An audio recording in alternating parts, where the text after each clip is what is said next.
Bonjour à tous, j'espère que vous allez excellemment bien. Aujourd'hui on se retrouve pour parler cyclisme, pour faire le débrief de la 14e étape de cette Vuelta. On va revenir un petit peu sur tout ce qui s'est passé sur cette journée. Le résumé du jour, stratégie, coureur top, flop, il y aura quelques petites choses quand même à dire, notamment du côté d'une stratégie, d'une équipe sur cette étape. N'hésitez pas à vous abonner à la chaîne, à réagir dans les commentaires, à mettre un pouce bleu, à partager la vidéo sur les réseaux sociaux, notamment auprès de vos proches. Je pensais que ça peut les intéresser. Dans les commentaires, n'hésitez pas à me dire qui vous a plu, qui vous a déçu. Quand vous vous abonnez à la chaîne, vous pouvez rajouter la petite cloche, comme ça vous êtes au courant des dernières vidéos qui sortent sur la chaîne, notamment des vidéos cyclisme. Et puis plus vous cliquez rapidement sur la notification, plus la vidéo est mise en avant. Parce que cliquer, c'est les enfants de 5 ans qui disent ça. C'est quand je jouais à tout clic ou à Dibou. Et puis quand vous vous abonnez à la chaîne et si vous voulez soutenir mon travail, vous pouvez faire un super thanks. Mais ça, c'est seulement si vous en avez les moyens. Étape numéro 14. Alors, c'est pas du tout le scénario auquel je m'attendais.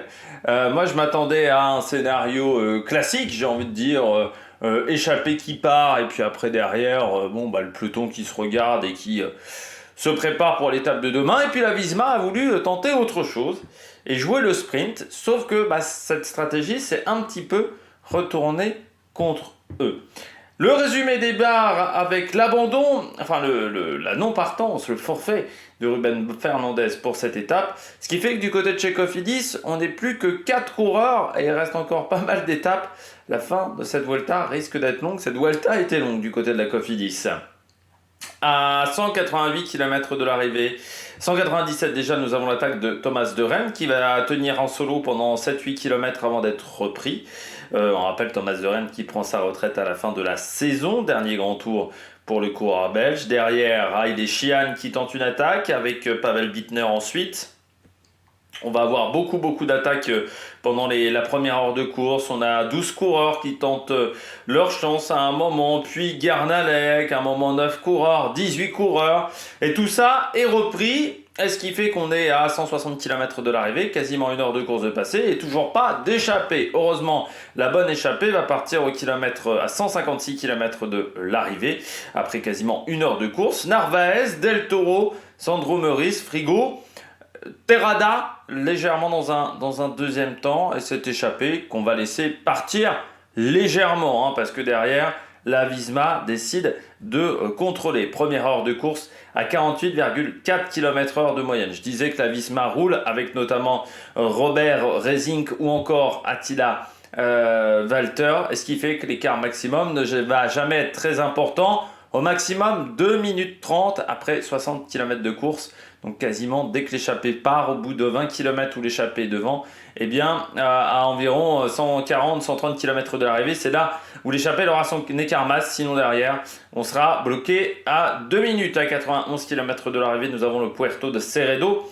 Col de 3e catégorie, aucun coureur n'est véritablement dangereux du côté de ce classement de la montagne. Et c'est Sandro Meurice qui passe en tête.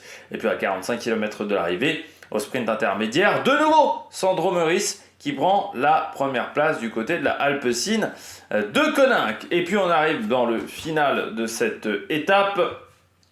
À ce moment-là, à 42 km de l'arrivée, l'écart n'est déjà plus que de 1 minute 26. Autant vous dire que dans l'échappée, on ne se fait guère d'illusions sur la capacité à tenir le coup jusqu'à l'arrivée. À 38 km de l'arrivée, vous avez Narvaez qui accélère. Il sera suivi par Frigo et Terrada. C'en est donc fini de Del Toro et de Meurice. Mais à 33 km de l'arrivée, malgré cette accélération, l'écart est aux alentours de la minute.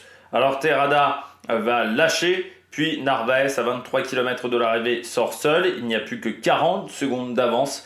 L'Équatorien qui ne se résigne pas, mais à 20 km de l'arrivée, l'échappée est terminée. Nous avons à ce moment-là Soudal Quickstep qui décide d'accélérer au sommet du Puerto de Letarigos. Je crois que c'était ça, parce que j'ai extrêmement mal écrit sur ma feuille le nom de la montée. C'était le Puerto... Attendez que je retrouve le vrai nom. Puerto de Letariegos. Voilà, Letariegos. Et au sommet, c'est Van Aert qui passe en tête et ça sera grosso modo la seule satisfaction que la Visma Leaseback sur cette journée. ce qui lui permet de reprendre encore 10 points d'avance sur un certain Marc Solé, notamment à 14 km de l'arrivée. Crevaison de Roglic, léger moment de panique, mais Daniel Felipe Martinez va passer son vélo à Roglic qui va terminer de cette manière-là. Alors il y a bien Leotti qui se fera une petite frayeur dans la descente, mais Primož Roglic arrivera à revenir dans le peloton. Et puis on attaque le sprint final, on a Alpecin qui mène, mais ça se regarde beaucoup parce qu'en fait on a du mal à imposer un rythme, on ne voit plus du tout les Visma Lease the Bike à ce moment-là. Caden Groves a dans sa roue Wout van Aert, et puis on a les DSM également autour de Pavel Bittner qui va prendre la roue de Van Aert, qui va essayer de lancer son sprint en 300 mètres, il va complètement exploser. C'est donc un duel entre Caden Groves et Van Aert, mais en fait Van Aert n'arrivera jamais à remonter sur les coureurs australiens qui s'imposent lors de cette étape. Pas de changement du côté du général, mais ça on y reviendra plus tard dans cette vidéo quand on parlera des différents classements. La note de l'étape, j'ai décidé de mettre un 10 sur 20. Vraiment, je ne savais pas trop comment noter cette étape. Parce que d'un côté, je me dis, oui, c'est bien, parce que c'est pas du tout le scénario auquel je m'attendais. Et de l'autre, je me dis, oui, mais c'était pas hyper passionnant quand même. Donc j'ai mis un 10 sur 20 parce que il y a des points en plus, parce que moi, je m'attendais pas à ça, à ce scénario-là et à ce final-là d'étape. Et il y a des points en moins parce que il n'y a pas vraiment de spectacle non plus. C'est-à-dire que même si on a un sprint qui est surprenant, on a quand même à la fin toujours le duel Groves-Van Aert. Parce que c'est vrai que ça aurait pu être différent si Caden Groves avait été lâché, si Bittner avait été lâché. Il y aurait peut-être eu des tentatives dans le final. On aurait peut-être pu avoir un sprint surprenant au niveau du podium. Là, c'est pas vraiment le cas. Hein. Le podium, on l'a déjà eu sur cette Vuelta. Et puis en même temps, il n'y a pas de changement sur le général, il n'y a pas eu vraiment de craquage de certains coureurs, donc ouais, 10 sur 20, je pense que ça vaut pas plus, et je comprends que certains mettent même moins sur cette étape, c'est que moi je mets 10 sur 20 quand même par le fait que je ne m'attendais pas à ça, mais je comprends totalement que certaines personnes ne mettent pas du tout 10 sur 20. Allez, on regarde tout de suite les coureurs au top. Attaque de Marlou! Les coureurs au top du jour. Eh bien, Caden Groves, premièrement, vainqueur de l'étape. Deuxièmement, on n'a pas consommé énormément de ressources. C'est la bonne astuce du côté de Alpecin. Mais Caden Groves qui passe quand même, et c'est là on voit quand même du côté des sprinters, il y a eu d'énormes progrès depuis 10 ou 15 ans. Parce que Caden Groves qui arrive à passer une étape avec un col de première catégorie, certes extrêmement roulant, mais un col de 2800 mètres, de dénivelé positif sur une étape, c'est quand même vraiment fort de sa part. Alors on sait que l'ère de l'Espagne lui a toujours bien réussi, puisque ça doit être sa 6e, oui j'avais le bon compte, 6e étape sur le Tour d'Espagne. Déjà, il en a 3 sur le Tour de Catalogne, 3 fois deuxième également sur le Tour d'Espagne. C'est vraiment une course qui lui réussit extrêmement bien. C'est même en Espagne qu'il avait remporté sa première victoire sur un grand tour, vainqueur également du classement du maillot vert l'année dernière, Caden Groves. Mais là vraiment ce qui m'impressionne c'est le dénivelé aujourd'hui. Ce qui m'impressionne, et en même temps Caden Groves, ça fait partie des sprinters qui passent bien les bosses. Malgré qu'au départ c'était pas du tout le cas. Parce que je lui reprochais d'être un peu lourd, c'est quand même selon Pro Cycling Stats, 1,76 kg. Je dis c'est assez rare quand le nombre de centimètres au niveau de la taille correspond au nombre de kilos. Que ça soit dans la vie de tous les jours, mais également en cyclisme. Même moi, c'est pas mon cas. Donc du côté de Caden Groves, je me disais, il est un peu lourd. Et c'est vrai que sur les premières saisons, c'était pas le mec qui passait le mieux les bosses. Et je trouve que quand il est arrivé chez Alpecin, il a fait d'énormes progrès là-dedans. Alors déjà sa dernière année chez Bike Exchange, mais chez Alpecin, je trouve qu'il a beaucoup progressé dans ce domaine-là, sur les bosses. On l'avait vu sur le Tour de Catalogne l'année dernière, où il avait été les 2 sprints, il est impressionnant et il est vraiment costaud. Et aujourd'hui, c'est un coureur qui passe, je pense, aussi bien les bosses qu'un Brian Coquard, par exemple. Ce qui n'était pas du tout le cas. Regardez chez Mitchelton quand il y est en 2021-2020, il passait beaucoup moins bien les bosses, et je trouve qu'il a énormément progressé dans ce domaine-là. Et aujourd'hui, c'est un coureur, oui, qui est capable d'être très performant. Et puis, ça reste un bon sprinter. Alors, certes, il a profité du fait que du côté de Visma Lease the Bike, on a fait beaucoup d'efforts. Du côté aussi de Van Aert, on a fait beaucoup d'efforts cette semaine. Et au bout d'un moment, ça coûte de l'énergie. Mais ouais, très bon résultat sur cette étape. Et moi, je voulais notifier également le bon travail de la Alpecin, parce que Alpecin aujourd'hui n'a pas mis un coup de pédale. Pourquoi Sandro Meurice? Et je pense qu'il peut remercier Sandro Meurice, Caden Groves, parce que ce qui a permis de ne pas rouler et d'avoir autant de monde dans le final du côté de l'Alpecin de Koenig, c'est Sandro Meurice. Sandro Meurice dans l'échappée, ça a coûté un problème pour Visma. Je pense que Visma, il ne fallait pas qu'il laisse sortir une échappée avec un Alpecin. À partir de ce moment-là, ils ne pouvaient plus rouler Alpecin. Ils avaient une excuse, on a un coureur devant. Et ça a été l'erreur. Il y a eu plusieurs erreurs, je pense, du côté de la Visma Lease Bike, mais l'une des erreurs aujourd'hui, ça a été de faire ça. Et Caden Groves, il a su en profiter dans le final parce qu'il peut mettre à contribution son équipe et surtout il est emmené à la perfection.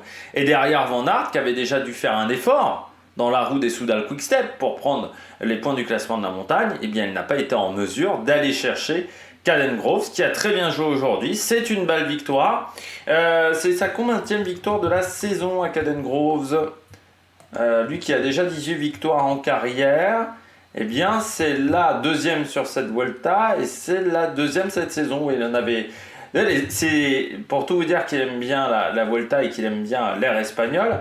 Si on regarde ses 10 dernières victoires, il y a une étape du Tour de Turquie en 2022, Volta Limbourg Classique, Tour d'Italie. Sinon, c'est que des victoires, soit sur le Tour d'Espagne, soit sur le Tour de Catalogne. Et sur ces 18 victoires, la moitié ont été faites en Espagne. J'ai vu une statistique assez dingue avec Maresco, qui a remporté, je sais plus, une ou deux étapes sur le Tour des Man, qui a 63 ou 65 victoires chez les professionnels. Et Maresco, la moitié de ses victoires, c'est la Chine. Et Caden Groves, la moitié de ses victoires, c'est l'Espagne. Vous avez un autre quart. Vous avez un bon tiers en Asie, c'est vrai, Tour de Turquie, Tour de Fungzhou, voilà. Et au final, vous avez que 2 victoires en Australie, c'était le Herald Sun Tour en 2020, où il avait remporté l'étape 3 et l'étape 5. Il a remporté un prologue dans sa carrière aussi, c'était le Tour de Slovaquie en 2021. Il avait remporté le prologue, et il avait remporté la 13e étape du Tour of King Lake, c'était en 2018 à l'époque. Course qui maintenant se déroule quand même sur plus que 8 jours, parce qu'avant c'est vrai que c'était quasiment 2 semaines, remportée cette année par Cepeda, mois de juillet, devant Silva de la Cara Rural et Tarozzi qui complétaient le podium. Mouloubram 4e. La course qui n'a jamais intéressé les équipes françaises. Or, ça permet de prendre des points. Peut-être les coûts de déplacement, mais qui a toujours bien intéressé les équipes italiennes et espagnoles, ce Tour of King Lake. En France, on n'a jamais été intéressé par cette course, qui est une Pro Series désormais, mais même quand elle a eu son heure de gloire, quand c'était une hors catégorie, on n'y allait pas non plus. C'était une course qui n'intéressait pas du côté de la France. Je crois qu'il n'y a jamais eu de grands résultats du côté des équipes françaises. Je ne sais même pas si elles ont participé souvent, les équipes françaises, à cette épreuve. Sur les 10 dernières années, je pense qu'il n'y a pas grand-chose en termes de résultats. Et bravo Sandro Meurice également, encore une échappée aujourd'hui qui a beaucoup aidé la Alpecin. On poursuit, Pao Mikel. Encore une fois un top 5, Kern Pharma qui fait quand même une super course, que ça soit Pablo Castrillo, Pablo Mikel, Castrillo qui a remporté une étape, Pablo Mikel doit être déjà son 3e top 5 sur cette Vuelta, c'est ça. En ce moment j'ai les comptes à jour, dis donc, avant de regarder les résultats j'ai les comptes à jour sur Pro Cycling Stats. Non, je suis en forme, parce que normalement statistique je suis pas bon. Mais ouais, Kern Pharma qui fait du bon boulot. Je m'attendais pas à ce que Kern Pharma soit aussi bien sur cette Vuelta, pour tout vous dire, parce que quand j'ai appris cette année ça allait être ni Cara Rural ni Burgos et que ça allait être Kern Pharma et Euskaltel, avec l'alternance, le choix d'alternance des équipes de la Vuelta, je me suis dit parce que Cara Rural, on sait le niveau de cette équipe qui est en progression, avec notamment Luis Aolar ou Yuri Letao. On sait que Burgos, ils arrivent toujours à avoir du monde, et il y a l'Angelotti par exemple. dans cette formation. Là, je me disais, oh, Carne Pharma, ils ont des jeunes prometteurs, mais est-ce qu'ils vont réussir véritablement à s'en sortir parce qu'en plus, l'annonce avait été faite janvier ou février, en début d'année. Et Euskaltel, je ne m'attendais pas à grand-chose de la part d'Euskaltel. Et c'est vrai qu'Euskaltel, autant on les avait vus dans les échappées en première semaine, autant ils ont été quand même assez transparents sur cette deuxième semaine. Mais Carne Pharma, qui avait été présent en première semaine, ils sont toujours présents en deuxième semaine. Et puis ils ont rempli leur contrat, parce qu'à partir du moment où ils ont gagné une victoire d'étape, ils ont rempli leur contrat.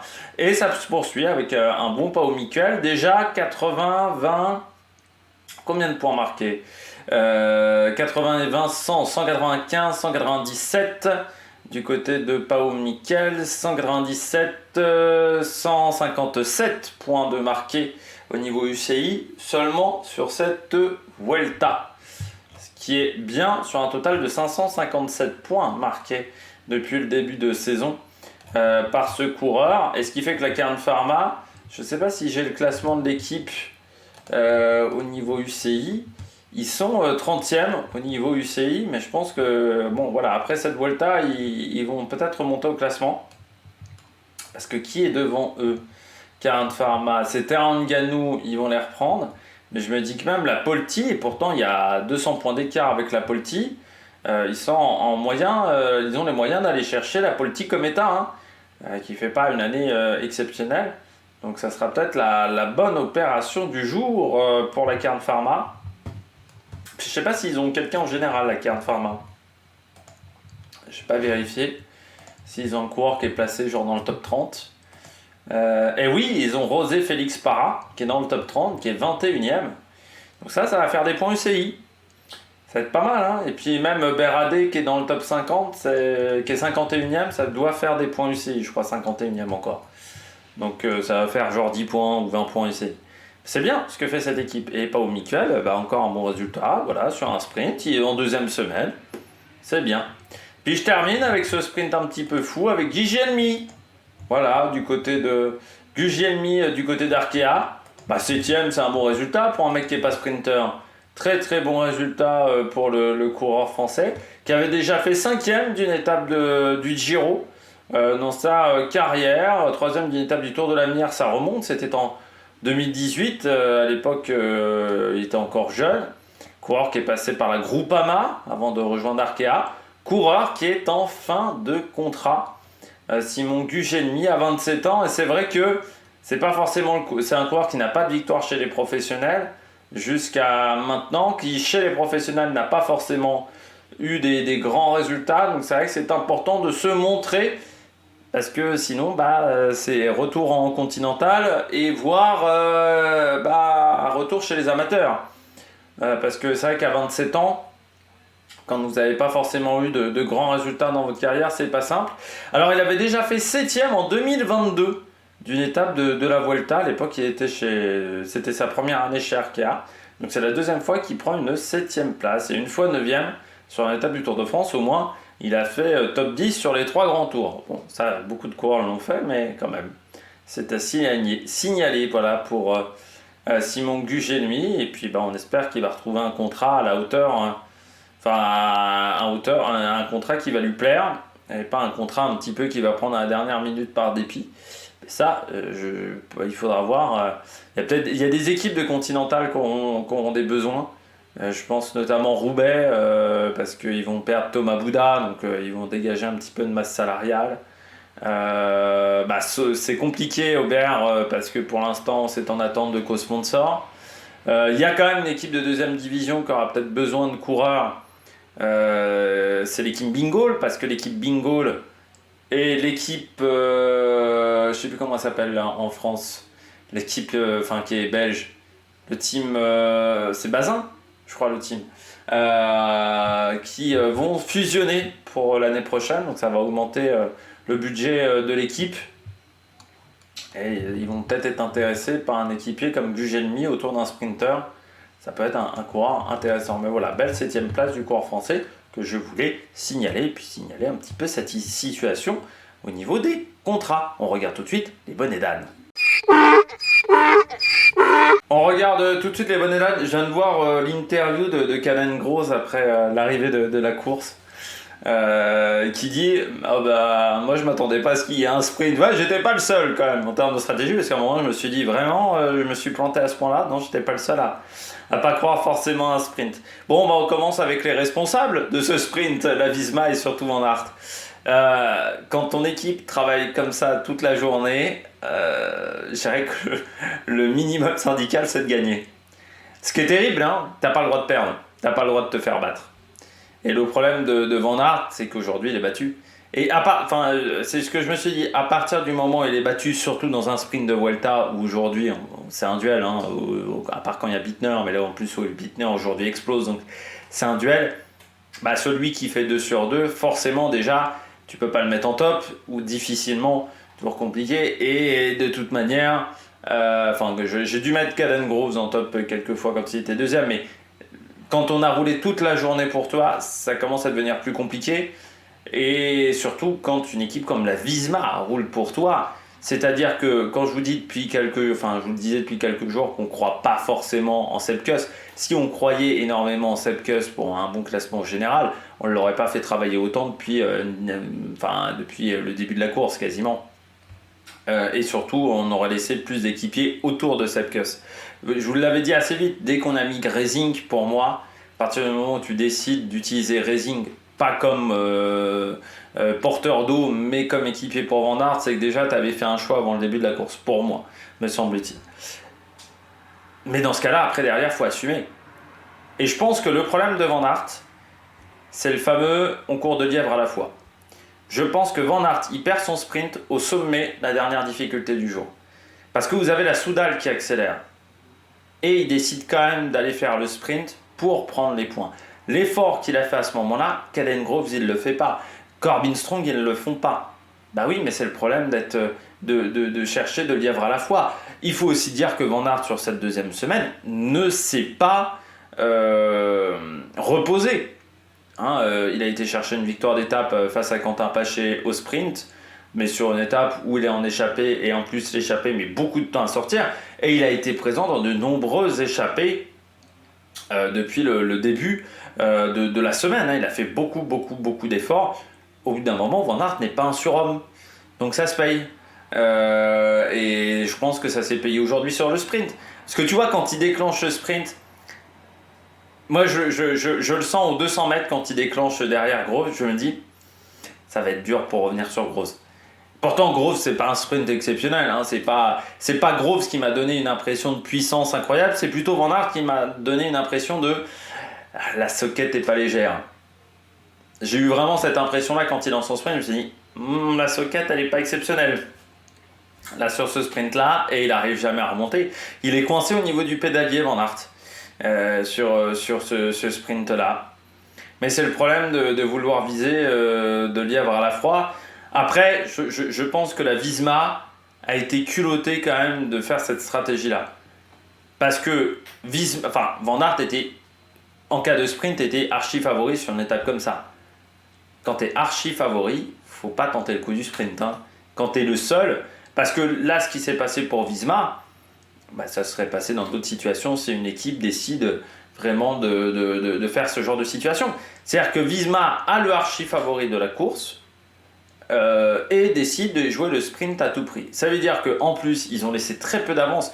Pourtant, c'était une échappée que de 5 coureurs. T'aurais pu laisser 3 minutes 30, 4 minutes. Hein.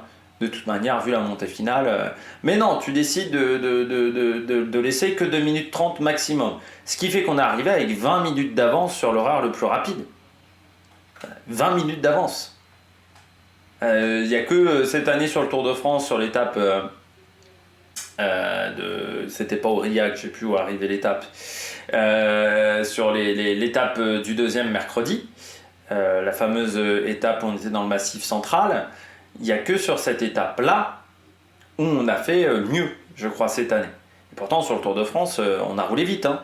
Mais là 20 minutes sur cette étape là du Tour de France, je crois que c'est 40 minutes d'avance sur l'horaire le plus rapide, c'est énorme le rythme.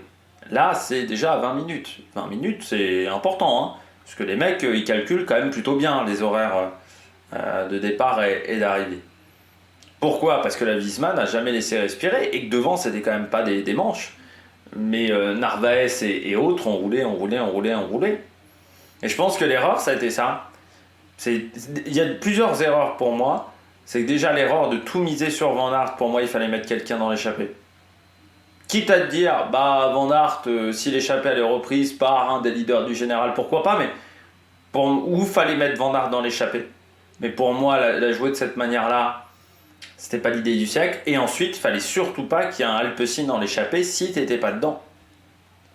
Pourquoi ? Parce que tu es obligé de rouler. Seul, Alpecin ne viendra pas t'aider. Et encore pire s'il y a un Israël, parce que les coéquipiers de Corbin Strong, bah, ils ne viendront pas t'aider non plus. Parce que là aujourd'hui, Corbin Strong aura pu se dire, je joue l'étape, mais Marco Frigo devant. Donc on n'est pas obligé de rouler. L'erreur de la Visma, c'est qu'ils ont très mal filtré l'échappée. C'est-à-dire que tu laisses une échappée partir avec deux coureurs de deux équipes qui auraient pu t'aider. Ça, c'est une erreur de débutant presque. Enfin, c'est une grosse erreur stratégique. Et ensuite, tu décides de contrôler la course en étant quasiment le seul favori de l'étape en cas d'arrivée au sprint. Avec Corbin Strong peut-être, mais on ne s'attendait pas à ce que Caden Groves passe si ça roulait fort. Je ne m'attendais pas forcément à ce que Caden Groves passe. Et ça, je pense que c'est une erreur. Tu ne peux pas contrôler en plus une étape de 200 bornes. On n'était pas sur une étape de 250 km. En roulant 20 minutes plus rapide que l'horaire indiqué par les organisateurs, en laissant des équipes adverses prendre l'échappée, enfin des adversaires potentiels et qui auraient pu t'aider dans la chasse à prendre l'échappée. Je pense qu'il y a trop d'erreurs. Et dans le final, bah, il est tout seul, Van Aert, mais c'est normal. Enfin, ils se sont tous pété le caisson à vouloir rouler dans tous les sens. Et au bout d'un moment, ça a des conséquences. Donc, je pense que Van Aert, déjà, n'avait pas la soquette légère, a voulu jouer sur deux tableaux et qu'à un moment, ça lui coûte. Et je trouve que du côté de la Visma, si tu voulais faire gagner Van Aert, je ne suis pas sûr que c'était la meilleure stratégie au monde. Je pense qu'il aurait mieux fallu que Van Aert soit dans l'échappée, pourquoi pas avec un Attila Walter. Ou si tu voulais forcément gagner cette étape-là, pourquoi pas essayer à tout prix de mettre Attila Walter dans l'échappée plutôt que de faire cette stratégie-là aujourd'hui. Puis je suis pas sûr qu'il se soit fait que des amis dans le peloton, parce qu'il y en a certains qui auraient bien voulu se reposer aujourd'hui, et bah, il a fallu quand même rentrer dans les délais, donc ça n'a pas été repos sur cette étape. Deuxième bonnet d'âne, Pavel Bittner. Ah bah il a pété, hein, il a pété comme du popcorn aujourd'hui, Pavel Bittner, hein, parce que il essaye à 300 mètres de remonter Van Aert, et 50 mètres plus tard, bam, il explose complet, Pavel Bittner. Ouais, il n'a pas tenu la cadence aujourd'hui, hein, tout simplement. C'est dommage parce que sa troisième place au niveau du maillot vert, elle n'est pas encore actée.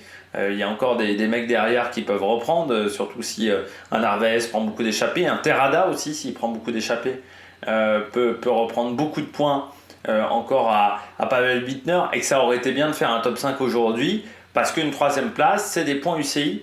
Et que DSM a besoin de points UCI, hein. On ne va pas revenir là-dessus, mais DSM a besoin de points UCI. Et c'est vrai que Bittner aura apporté des gros points à son équipe.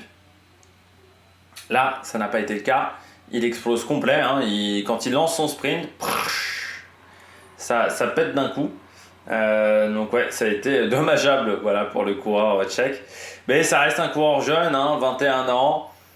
Pas l'habitude de cette intensité. C'est pas un petit gabarit en plus, je crois me rappeler Bittner, hein, pour l'avoir vu. Il a vraiment explosé parce qu'il est même pas dans le top 20 de l'étape, hein. Pour vous dire vraiment que c'est explosé complet.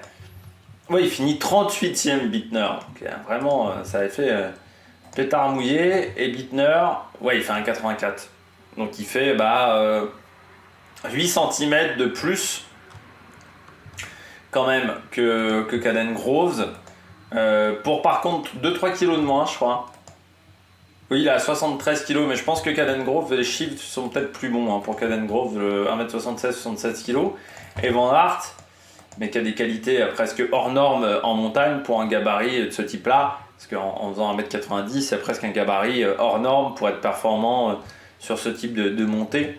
Quoique il y avait Bradley Wiggins qui faisait un 93, hein, mais qui a bien remporté un Tour de France, mais c'est quand même rare, et surtout à 78 kg, comme il est indiqué sur Pro Cycling Stats. Et du côté de Van Aert, comme du... Enfin voilà, ça reste un cours jeune. Alors Vacek il est passé, mais Vacek il a des meilleures qualités en boss. C'est un mec qui a fait du cyclocross aussi, Vacek. Ah non, il a pas fait de cyclocross. Il avait pas fait de cyclocross, Vacek? Moi j'ai dû rêver, j'ai dû confondre avec un autre coureur. Mais c'est un mec qui a des qualités un peu plus sur les épreuves vallonnées. Il a fait deuxième du Tour de Belgique, par exemple. Et ouais, il passe mieux ce type de course. Là, je pense que Bittner, c'était trop long aujourd'hui la montée. Et malgré le fait qu'il soit caché, peut-être qu'il a souffert dans la montée finale et ensuite dans le sprint à l'arrivée. Ça s'est senti. Et puis, troisième bonnet d'âne, Kung. Ouais, je m'attendais à ce qu'il joue le sprint, Stefan Kung, aujourd'hui. Je m'étais dit, quand j'ai vu que ça allait être sprint aujourd'hui, je me suis dit, ah, Kung. Et puis après, c'est un coureur qui a fait beaucoup d'efforts en début de journée. Et il prend que la 17e place. Mais c'est vrai, je me disais, la Groupama FDJ aujourd'hui, ça peut être une opportunité. On les a déjà vus faire des top 10. Là, quand tu vois par exemple un Simon Gugelmi faire 7e, tu te dis, Paché ou Kung aurait pu, pourquoi pas, être dans le top 5 de cette étape, voire mieux. Et c'est vrai qu'ils ont un peu... ils n'ont pas réussi à jouer leur carte sur cette étape. C'est dommage, parce que c'était un sprint. Alors c'était un sprint qui était assez... il y avait un petit peu de vague dans le final, parce qu'on avait du mal à avoir du rythme. Donc peut-être que Paché et Kung n'ont pas réussi à se trouver, n'ont pas réussi à trouver l'ouverture dans ce sprint-là et se sont fait enfermer tout du long. Mais c'est vrai, je me disais, tiens, Stefan Kung, ça peut être... je me suis dit ça à 30 bornes de l'arrivée. Je me suis dit, Cadengrove, je sais pas s'il va tenir. J'ai dit, j'avais oublié Corbin Strong. J'ai vu Vacek à ce moment-là se replacer. Mais c'est vrai, je me suis dit, tiens, Kung. Et puis au final, non, il n'y a pas eu de Stefan Kung dans le sprint à l'arrivée, donc dommageable. Voilà, du côté du coureur de la Groupama FDJ. Allez, on regarde tout de suite les différents classements.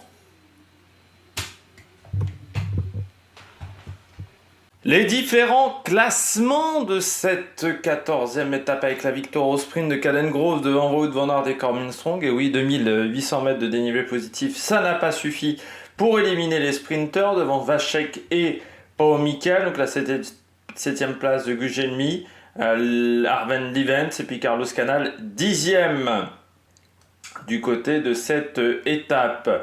Du côté des coureurs qui ont peut-être un petit peu perdu de temps ou qui ne sont pas forcément au top de leur forme, toujours Nairo Quintana qui est jamais au contact du peloton, Nairo Quintana, Max Poole qui a perdu un petit peu de temps, peut-être prêt pour demain, et puis Daniel Felipe Martinez, mais qui a dû changer de vélo avec Roglic également du côté de cette étape. Marc Solé, c'est normal, après le nombre de kilomètres d'échappée qu'il a effectué ces derniers jours, qu'il y a un petit peu de fatigue. Et donc un non partant, c'était Ruben Fernandez.